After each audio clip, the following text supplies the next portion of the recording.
I chased Charlie for 5 years, and he agreed to marry me. 2 months before the wedding, I got into a car accident. I called him 3 times, but he hung up on me each time because his junior sister suggested that he ignore me for a while to make me stop bothering him. When I crawled out of the ditch, my whole body was injured, and my right hand was fractured. At that moment, I finally understood that some things cannot be forced. However, he started standing outside my door every day with red eyes, asking me to give him 5 more years. Chapter 1. When I was brought into the hospital, my clothes were torn and I was covered in injuries. The doctor sighed and said that if I had arrived a few hours earlier, there might have been hope for my right hand. A few hours earlier. Numbly, I stared at the hospital ceiling, listening to the doctor's diagnosis. Crushed fracture in my right hand, with little hope of recovery. Maybe I won't be able to draw anymore. Tears streamed down my face as a sense of despair engulfed me. Why can't I learn to give up? What is he doing right now? Perhaps he opened a bottle of red wine last night to celebrate the fact that I didn't bother him. Or maybe he is practicing the piano with his junior sister, enjoying intimate moments together. I laughed at myself, knowing that I would no longer be an obstacle between them. My phone rang, and it was Charlie. I slowly closed my eyes. This time, I should learn. Charlie barged into my hospital room, his clothes without a single wrinkle. He frowned at me, cold and aloof, like a superior deity, reproaching me. What kind of trick are you playing? Why didn't you answer the phone? Look at yourself, in this state, just because I didn't pick up your call yesterday.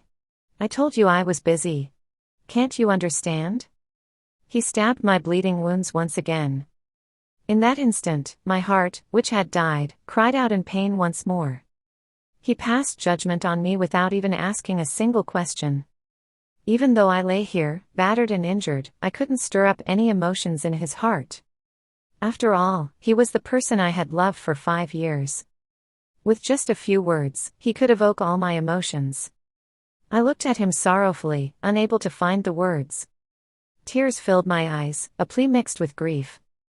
The white walls reflected his indifference, while the scent of disinfectant mocked my feeble attempts.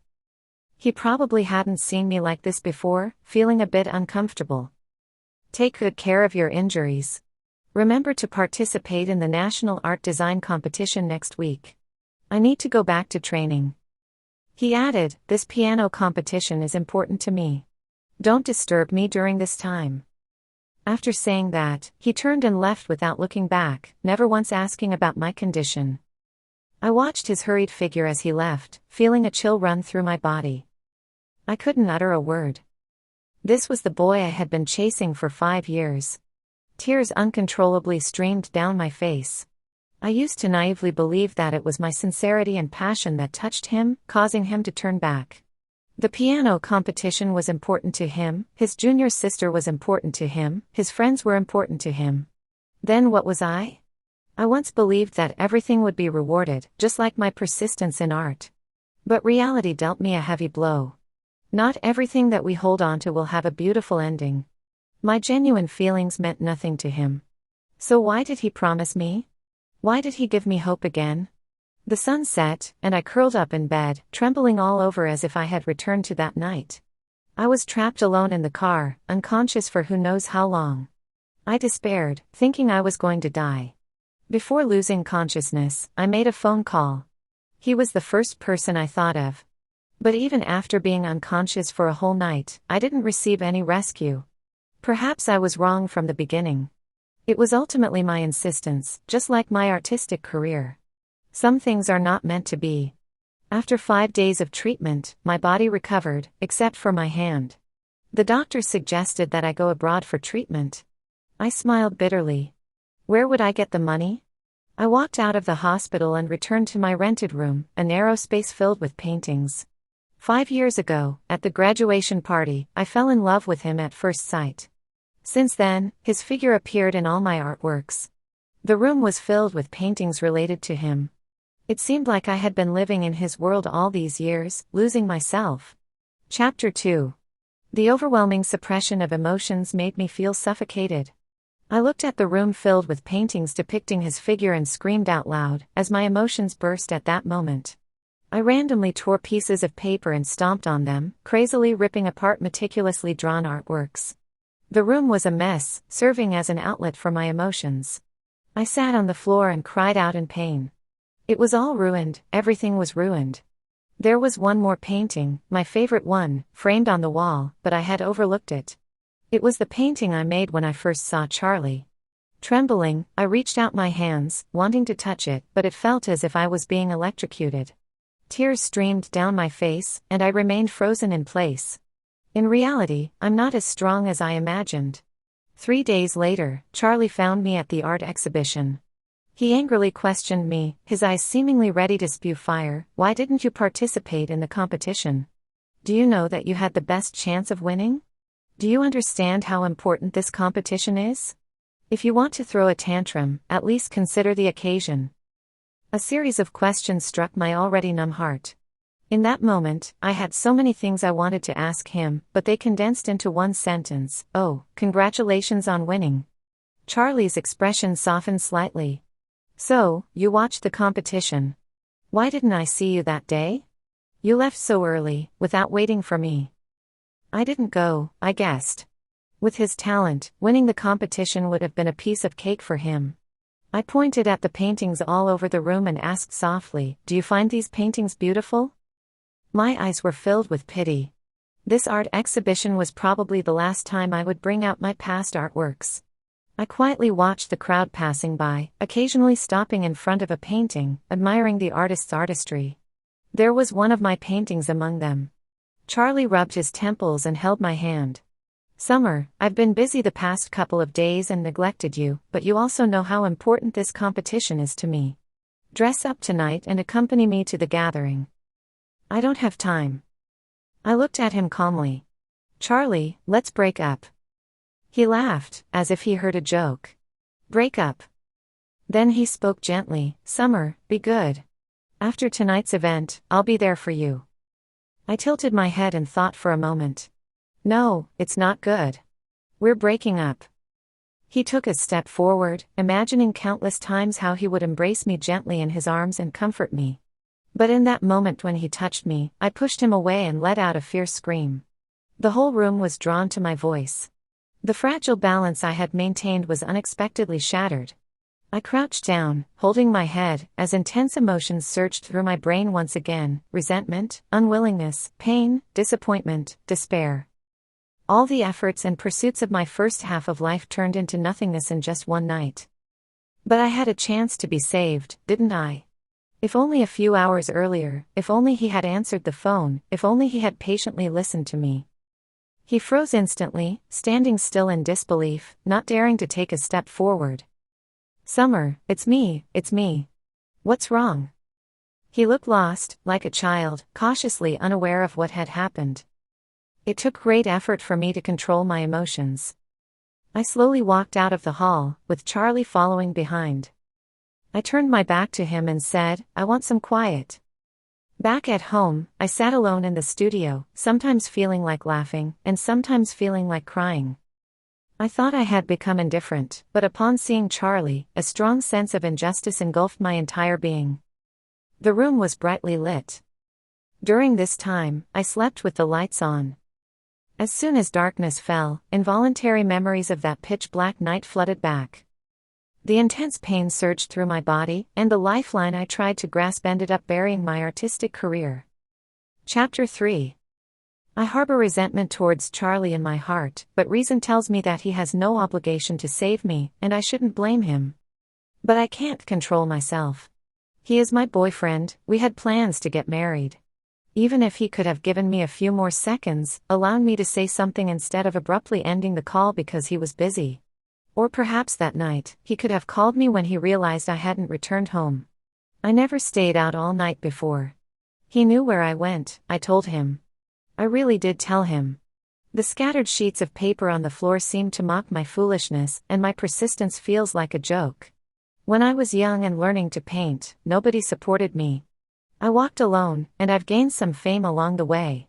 But it seems like fate played a cruel joke on me, blatantly telling me that these achievements, this happiness, were all temporary gifts. Now it's time to take them back.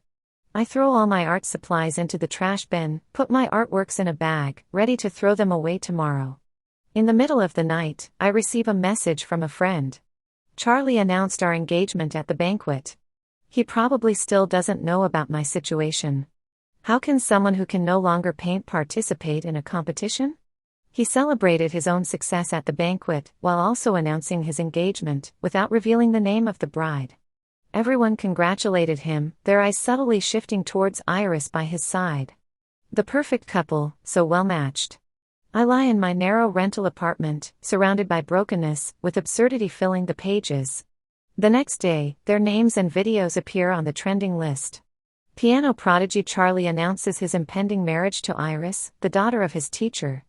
Beneath, a chorus of congratulations. In the afternoon, Charlie showed up at my door. This should be his first time coming to my place. Coincidentally, I also planned to clear things up. I opened the door for him, and he looked around the empty room for a moment. "Where are your paintings?" "I can't paint anymore." "What kind of joke is this? What happened? Why did you block me?" Charlie stared at me disapprovingly, as if reprimanding a disobedient child. "Summer, stop being ridiculous. Our wedding is in a month. I know I've been neglecting you during this time, but you can't always act so immature. Pack up and come home with me." His indifference made it seem like this whole situation was just a comedy for him. I laughed, and as I laughed, tears started streaming down my face. "Go home." "Go to what home? Is it your home with Iris? You've already made it official on Weibo, what am I supposed to do?" He furrowed his brows, his gaze distant. "I announced our engagement last night. I wanted to surprise you, but you weren't in a good condition, and the media misunderstood. It's my fault for not handling this properly. I've already asked someone to remove it from the hot search. This has nothing to do with Iris, she's also a victim." In every word and between the lines, he was defending Iris and blaming my absence. Victim? Innocent? Then what am I, just a joke? Tears streamed down my cheeks, and for the first time, he didn't show any signs of annoyance. "Why didn't you answer my call that night?" "I did answer, didn't I? I was practicing the piano. You know how important that competition was to me." He sat on the couch, clearly annoyed. "Why did you answer my call and then hang up?" I confronted him. "Can you stop making a scene? I told you I was practicing. You called 3 times in a row." His voice grew louder, and he suddenly realized his outburst. "I'm sorry, Summer. It's my fault." Through my tears, I looked at him. "Did Iris tell you not to answer my calls?" Chapter 4. He furrowed his brows, wanting to reach out and wipe away my tears, but I dodged his hand. "This has nothing to do with Iris. Can you please stop causing a scene? Would I intentionally call you 3 times if I didn't think you deliberately ignored me to save face in front of her?" He started getting agitated. "Summer, stop making a scene." "Charlie, I watched the surveillance footage from that day. That day, he was practicing the piano when my call came in. Iris suggested that he hang up and continue practicing, making jokes about him being a henpecked husband. Although he answered my call, he didn't give me a chance to speak and simply hung up. That night, I didn't say goodnight to him as usual, and I didn't go home. He didn't notice anything out of the ordinary, or perhaps he did notice but didn't care. Even if he had a little bit of concern for me, would things have been different? He looked surprised. "You actually watched the surveillance footage over such a small matter?" "A small matter?" "Yes, it was a small matter. That night, I had a car accident on my way back home. I called you 3 times, and you hung up on me 3 times. I missed the best opportunity for treatment, and now I can't paint with my right hand anymore. Yes, it's a small matter, just a small matter." I laughed maniacally, trying to push all the blame onto him. Why didn't he answer that call? Why did he give me hope and then bring me despair? Marriage, I once thought he was someone I could trust for a lifetime, but I never expected that because of a stranger's words, he would hang up on me 3 times. I broke down in tears. From beginning to end, I was the outsider. His voice trembled slightly. Why didn't you tell me earlier? I looked into his eyes. Have you ever paid attention? How many times have you visited me at the hospital? Once. What was the first thing you noticed when you saw me? When did you realize that I had blocked you?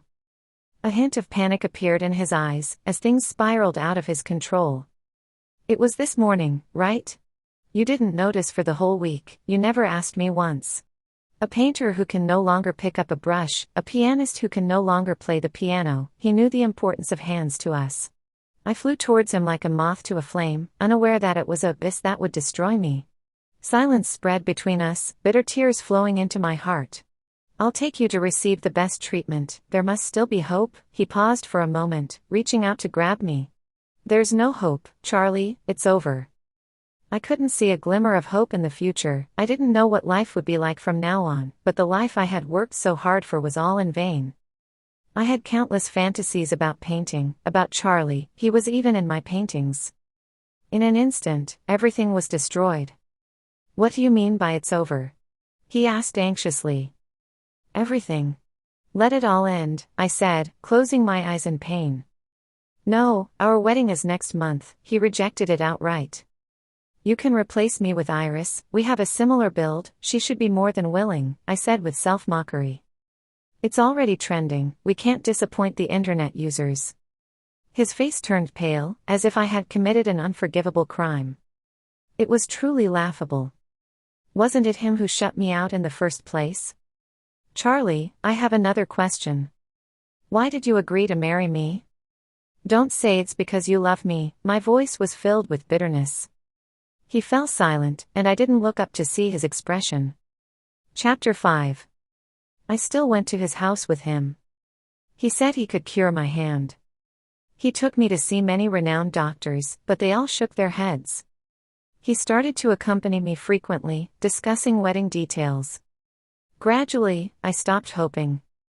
Iris wore a custom-made wedding dress, the style that Charlie showed me a few days ago. Her exquisite makeup and red nails showcased her vitality.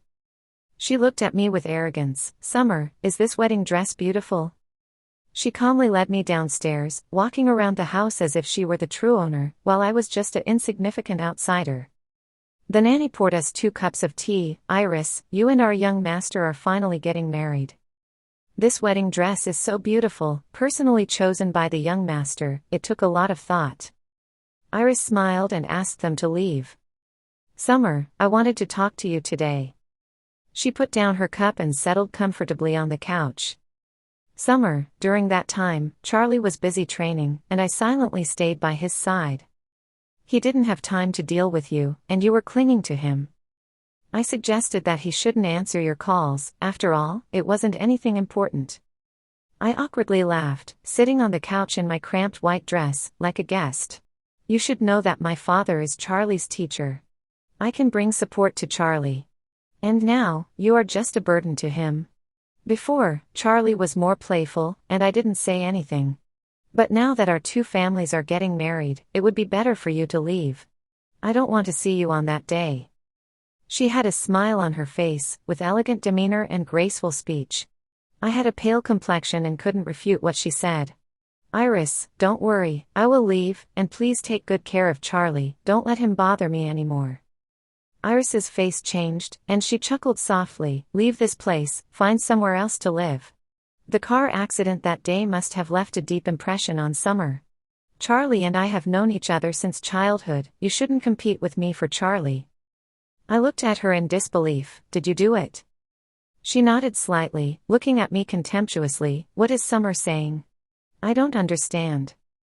I went crazy and pushed her to the ground, fighting with her from inside the house to the doorstep. Suddenly, she opened the door, and the journalists outside captured my disheveled state, while Iris stood there in her wedding dress.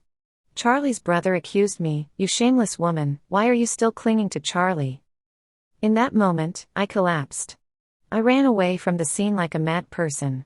A new search term emerged: third party interferes in Charlie and Iris's relationship. Third party jealous, gets into a fight with Iris.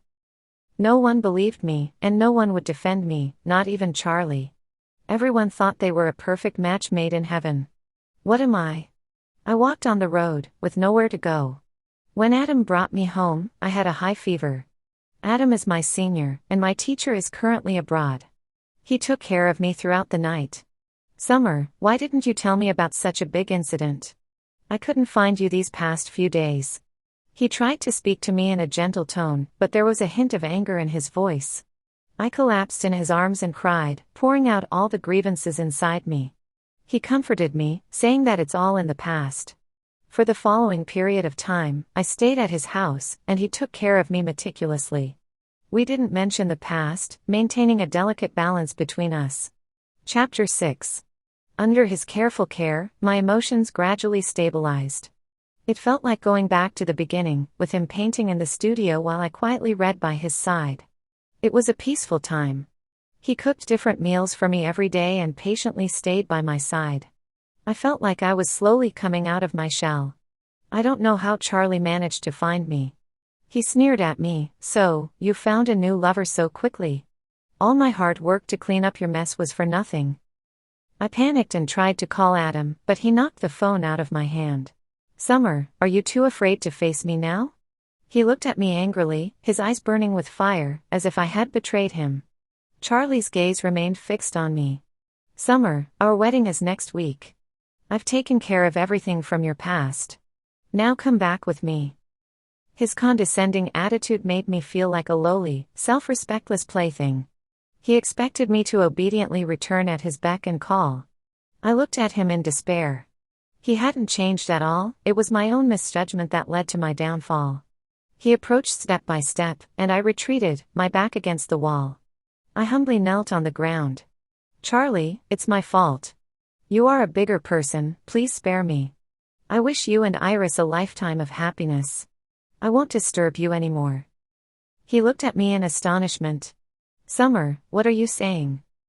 Charlie's body trembled, and he leaned against the wall, looking at me on the floor. "I've already resolved the situation with Iris. It was her who secretly tried on the wedding dress, and I asked her to do it for you. I wanted her to take care of you. I've handled the false rumors, and no one will bother you again." Tears fell from my eyes, drop by drop, onto the ground.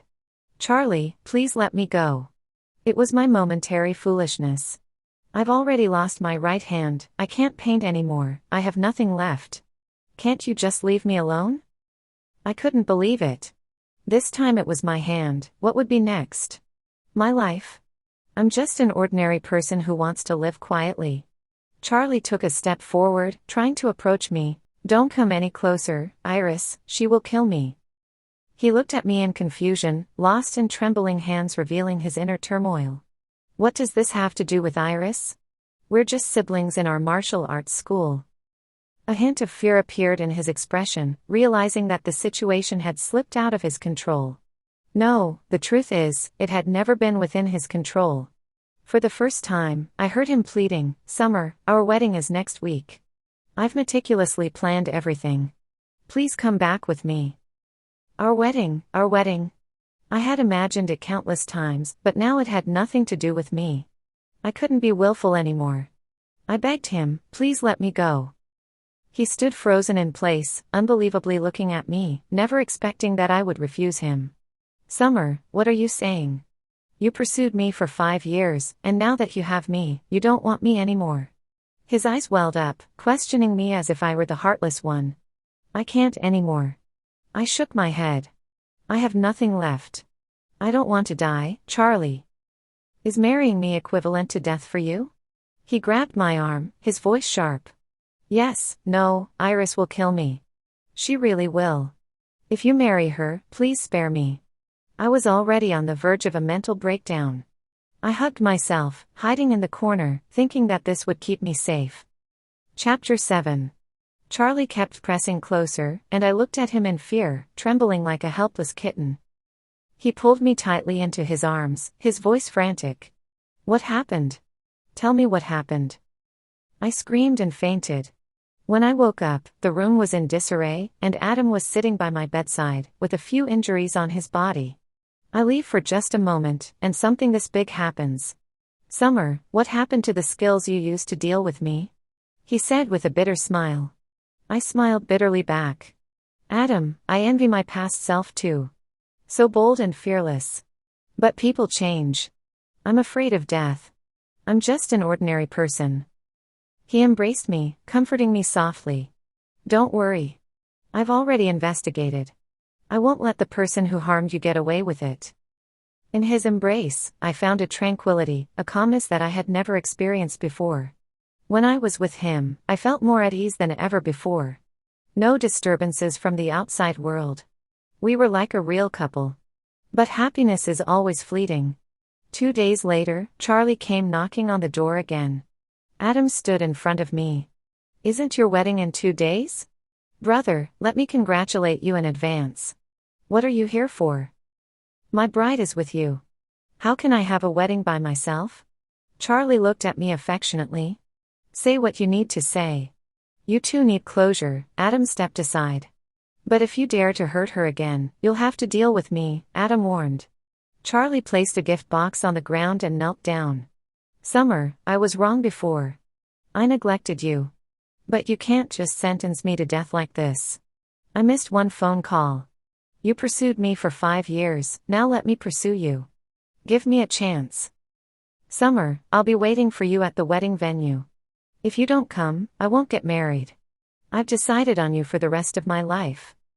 After saying that, he left, not giving me a chance to refuse. Adam opened the gift box, and inside was a wedding dress, the same style that Iris wore that day. He glanced at me and threw the wedding dress away, making sure to confirm with me, you're not really considering going, right? Please don't go. He looked at himself in the mirror. Your senior brother looks pretty good, right? Why are you so fixated on that guy? Not forgetting to shout downstairs to Charlie, who hadn't gone far yet, brother, since you have no brains, I won't blame you. I'll give you a big gift for your wedding in 2 days. On the day of the wedding, my senior brother dressed up and asked me to do the same. I looked at him in surprise. The other day, you said you would give him a big gift. You're not planning to send me, are you? My senior brother immediately got defensive. How could I possibly send you to that guy? I'm taking you to watch a good show.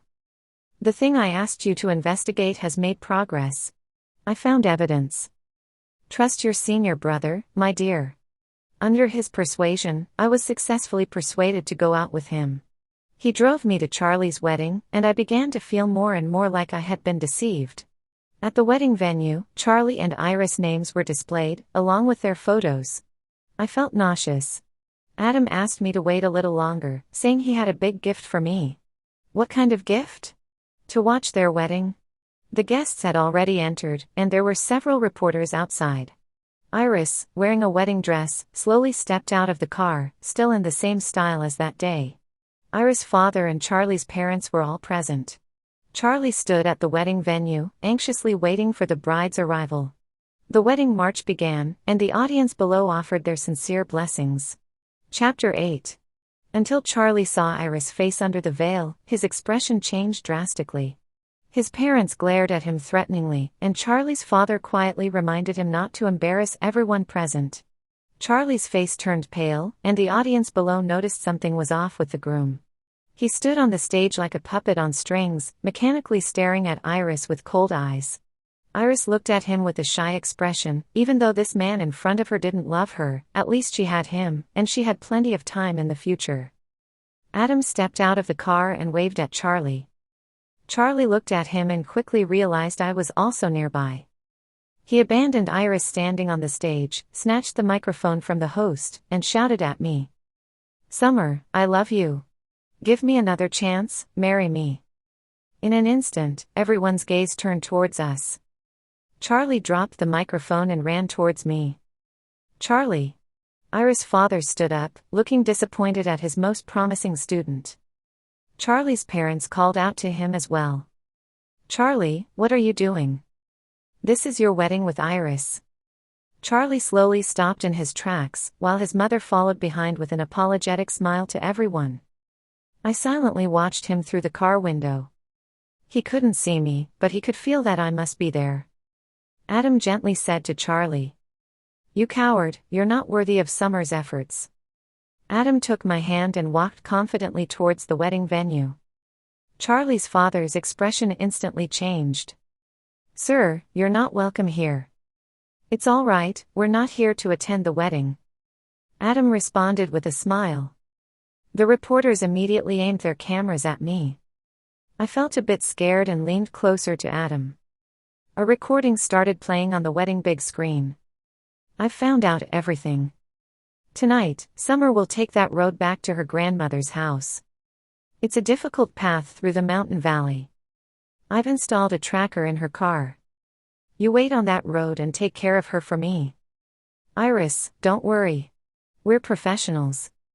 After it's done, remember to retrieve the tracker. Don't worry, Iris. After it's done, I'll give you 100,000. Leave this place and hide for a while." The voice abruptly stopped as someone disconnected the wires. Just that short recording was enough to shock everyone present. Moreover, there were many guests present today, and anyone could recognize that it was Iris' voice. Iris' father was so angry that he slapped her right there. Iris, wearing her bridal gown, knelt on the ground and burst into tears, vehemently denying that it was her. Police sirens blared, and Iris was taken away on the spot. Our dream wedding turned into a joke. Charlie lowered his head and, under the astonished gazes of people, picked up the nearby hammer and angrily smashed it onto his right hand. Tears streamed down his face as he looked at me in pain. "Summer, can I offer my right hand as an apology to you? Can you come back? Summer, I'm sorry. I didn't know. It's my fault for causing you so much harm." He knelt on the ground, crying uncontrollably, yet unable to take another step forward. His mother threw herself onto him, weeping, while his teacher couldn't bear the blow and fainted on the spot. Adam took me away from there. I started painting at the age of 6, and at 20, I was enchanted by Charlie's charm. 5 years of dedication, all turned into a bubble at this moment. He is no longer the young man in my heart, and I have lost the opportunity to paint. I can't quite remember why I was attracted to him in the first place. Perhaps it was that cannon, or maybe it was his impeccable suit. Did I love the real him, or the version of him I imagined? The evidence was clear, and Iris was convicted of intentional homicide. Charlie's right hand received timely medical treatment and was not severely damaged. Iris' father suffered consecutive blows and never recovered. He passed away a year later. Adam and I moved away from the city. After several years of rehabilitation training, I picked up the paintbrush once again. I created my proudest artwork to date, and I named it Illusion. Chapter 9. Extra 1. I am Charlie. At the junior year party, I was invited to play a canon. After it ended, a girl asked for my contact information. She was passionate, determined, and bold. There was a sparkle in her eyes when she looked at me. I fell for her and enjoyed her unconditional love. She made me understand what love is. I admired her freedom, her dedication. It seemed like she was always filled with motivation for the things she loved. But I was inferior. I was afraid of losing her attention, so I intentionally played games with her. After all, things that are too easily obtained are often taken for granted, right? I would deliberately neglect her, then give her a little sweetness. I wasn't the perfect image she imagined. I was just a despicable person. Late at night, I worried that she would leave, but her determination exceeded my imagination. Gradually, I became more and more excessive. I got used to having her by my side but feared her departure. I repeatedly tested her limits. But she's also a person, and she can get hurt too. I felt her disappointment. Finally, in those repeated tests, she started to distance herself from me, and I became afraid. I proposed marriage to keep her with me, and a spark reignited in her eyes. But I also knew that convincing my parents to accept her wouldn't be easy. Yet I didn't want to let go. I had to give it a try. I didn't want her to get hurt, so I decided to face it alone. As I expected, my parents strongly opposed us being together. They believed I was more compatible with Iris.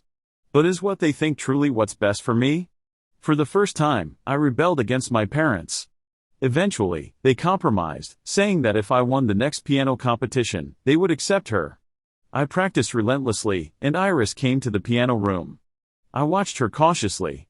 She said, "Charlie, I love you. I thought we were meant to be together, but I also have my pride. Since you're so determined to be with her, I'll let you have her." After all, we had known each other for so long, and there was still some emotional connection between us. Gradually, I relaxed my guard. Iris found out about Summer's route from me. She suggested that I focus on practicing the piano and deal with any issues later. After all, once I won the championship, we could openly be together. Iris said that Summer was a bit arrogant and needed to be properly ignored in order to become more reliant on me. At first, I disagreed, but the more she said it, the more I believed it. That night, Summer called me 3 times. The consecutive days of training made me restless.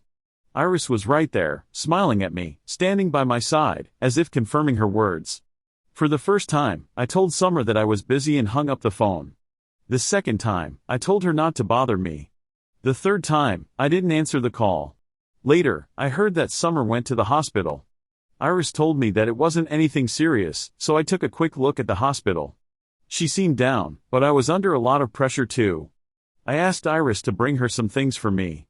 The competition was coming up next week, and I just wanted to get through this period. I performed normally and won the championship as I wished. I planned to officially announce my engagement to Summer at the celebration banquet. I found Summer and invited her to attend the banquet dressed up. I wanted to surprise her and didn't tell her in advance. But she refused, and I didn't know why. It pained me deep inside. That night, I still announced the engagement, but someone edited the news and posted it online, making everyone believe that it was Iris and me. Iris found me and cried, saying she didn't know either, accusing me of hurting her. Chapter 10. I quickly called Summer, only to discover that she had blocked me. I went to Summer's house. The empty and deserted house shocked me. That's when I found out that she had been in a car accident that night, resulting in a severe fracture in her right hand that couldn't be fully recovered. A tremendous panic engulfed me. It seemed like fate was playing a cruel joke on me. I thought there were no more obstacles between us, but now I realized that it was no longer possible for us. I brought Summer back home and sought out many doctors, but the chances were slim. I started diverting her attention and meticulously preparing for our wedding. I didn't want to lose her, especially when I was so close to having her. I personally took care of her, accompanied her, but there were times when I wasn't there. In the end, I still ended up causing harm to Summer. The day Summer left, I went crazy. I beat up the person who insulted her, publicly announced our relationship. I realized that protecting her quietly wasn't working. I needed to make it known to everyone that I couldn't be without her. But it seemed like Summer didn't want to turn back anymore. That's all right, maybe she just needs some time to think it through. After all, she had pursued me for so many years. Now it was my turn to chase after her. I stood at the wedding venue, stubbornly waiting for Summer's arrival. A bride in a wedding gown slowly walked towards me, and my eyes lit up. But when I saw that it was Iris, my heart turned into ashes. Of course, why would Summer come? I looked at my parents, who assured me that Summer would come back and asked me to wait patiently. They had promised. My parents warned me, my teacher watched me, and the guests offered their blessings from all directions. It felt like I was carrying 1,000 pounds on my feet. But then I saw Adam, the man who had been by Summer's side, loudly shouting about my cowardice. Summer must have come. I ran towards her car. Summer was waiting for me, and I couldn't let her down. Strength returned to me, and I shouted, "Summer, I love you. I love you, Summer. I truly love you. I want to marry you, I want to give you a wedding. I can't imagine a life without you. You are like a beam of light that illuminates my life. Your freedom, your passion, your determination. You have no idea how wonderful you are." Adam looked at me and said something with a hint of dignity. Adam really gave me a big gift. After listening to the contents of the recording, my face turned pale, and I couldn't dare to look into Summer's eyes again. It was my fault that I hurt Summer. Iris was taken away on the spot, and the wedding that all three of us had anticipated became a joke. I smashed my own hand, wanting to apologize to Summer. I resented Iris, I resented my parents, but ultimately, it was my own fault. It was too late for everything. I could no longer find my light. Many years later, I ran into Summer and Adam at a restaurant. They were together. I borrowed the piano in the restaurant and played a canon. My skills had matured since the first time we met, but I lost the girl who was once everything to me. Extra 2. I am Adam, Summer's senior. I have a secret. I have secretly liked Summer all along, but she was too young. When Summer turned 21, she told me that she had fallen for a boy. The cabbage I had carefully nurtured was stolen by an outsider pig. I was heartbroken for a night and got drunk. Then I buried my feelings deep inside. Until something happened to Summer, I quickly returned to the country and found Summer on the street. I investigated the night of Summer's incident. It wasn't an accident. Damn it, my initial compromise wasn't meant to let you all bully her. I mobilized all my connections in the country and finally found out the truth of the matter. And I presented this truth to everyone, getting justice for Summer. I took Summer away, encouraged her to seek treatment, encouraged her to pick up the paintbrush again. She had great talent, her life shouldn't wither away like this. Of course, she is now my wife. I love Summer, and I hope she can live freely and happily, living the life she wants, blooming brilliantly like summer flowers.